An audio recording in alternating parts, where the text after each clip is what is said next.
মাদকের অবাধ বিস্তারে বাড়ছে উদ্বিগ্নতা। অরক্ষিত সীমান্ত অঞ্চল কিংবা সুরক্ষিত বর্ডার, বিমানবন্দর হয়েও দেশে ঢুকে পড়ছে ভয়ঙ্কর সব মাদক।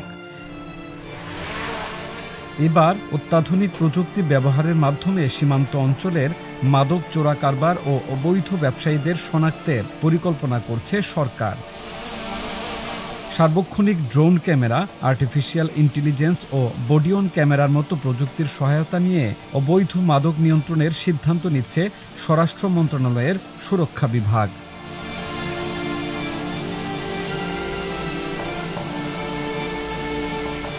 এই প্রক্রিয়ায় বডি অন ক্যামেরার মধ্যে ই-সিম সংযুক্ত থাকবে, যার মাধ্যমে 24 ঘন্টা মাদকের অবৈধ লেনদেন, ব্যবসায়ীদের অবস্থান ও অভিযানের সরাসরি সম্প্রচার তদারকি করতে পারবে স্বরাষ্ট্র মন্ত্রণালয় এবং মাদকদ্রব্য নিয়ন্ত্রণ দপ্তরের মহাপরিচালক।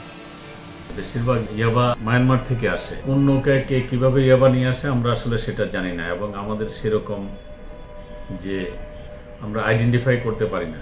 এখন এটার মাধ্যমে আমরা বিশেষ করে এই প্রত্যেক যারা মাদক ব্যবসায়ীদের একটি ডাটাবেস তৈরি করা হবে, এবং এই ডাটাবেসটার মাধ্যমে এই যারা মাদক কারবারি আছে তাদের এনআইডি নেওয়া হবে, এবং সেই এনআইডির ভিত্তিতে আমরা বুঝতে পারবো, এবং তার কিছু 16 ধরনের বায়োমেট্রিক আমরা গ্রহণ করব, এবং সে যদি এবং মাদকদ্রব্যের যারা ব্যবসায়ী তারা আমাদের এই মাদক অধিদপ্তরের কোনো লোকের সাথে সম্পৃক্ততা আছে কিনা সেই বিষয়টাকেও আমরা প্রায়োরিটি দেব, এবং আমরা সেটা ধরতে পারবো, এবং আমরা এটা লোকেশন ট্র্যাপ করতে পারবো।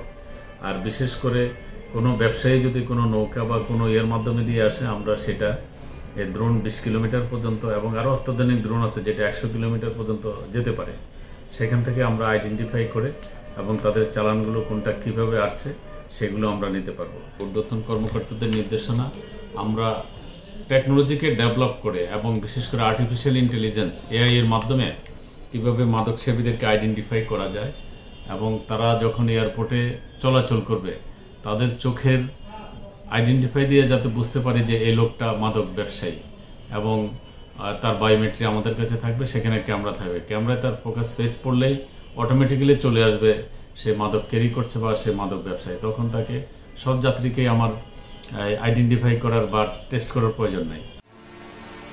এসব প্রযুক্তির মাধ্যমে মাদক কারবারিদের এনআইডি ট্র্যাক করে তাদের লোকেশন জানা সম্ভব হবে।